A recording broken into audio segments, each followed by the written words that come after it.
ভারতের উত্তর পূর্বাঞ্চলীয় কৌশলগত গুরুত্বপূর্ণ ৭ রাজ্য বা 7 সিস্টার্সের অন্তর্ভুক্ত অরুণাচল প্রদেশে ভারতীয় ভূখণ্ডের প্রায় ৬০ কিলোমিটার ভিতরে ঢুকে পড়েছে চীনের সামরিক বাহিনী। চীনের পিপলস লিবারেশন আর্মি শুধু প্রবেশই করেনি, বরং অরুণাচল প্রদেশের আনজাও জেলার কাপাপু এলাকায় ক্যাম্পও স্থাপন করেছে। অরুণাচলের স্থানীয় সংবাদ মাধ্যম অরুণাচল 24 ও নিউজ 5 সরেজমিন ঘুরে তৈরিকৃত এক প্রতিবেদনে এই চাঞ্চল্যকর তথ্য উঠে এসেছে।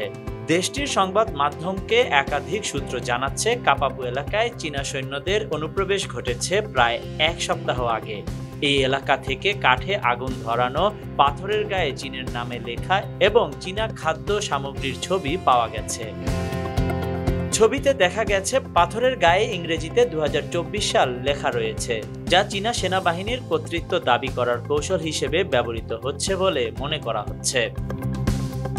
নিউজ 5 এর প্রতিবেদন অনুযায়ী ম্যাকমোহন লাইনের হাদ্রিগা পাসের কাছের কাপাপুতে ইন্দো তিব্বত বর্ডার পুলিশের একটি ক্যাম্প রয়েছে। চাগলাগাম, যা আনজাও জেলার নিকটতম প্রশাসনিক এলাকা, ম্যাকমোহন লাইন থেকে প্রায় ৯০ কিলোমিটার দূরে অবস্থিত। এছাড়া চাগলাগাম থেকে প্রায় ৮০ কিলোমিটার দূরে পার্বত্য এলাকায় গ্লাইতাক্রু পাসের অবস্থান। এই পরিস্থিতি দুই দেশের মধ্যে উত্তেজনা বৃদ্ধি করতে পারে বলে বিশ্লেষকরা আশঙ্কা করছেন। Khandakar Ishtiaq, News Now 24।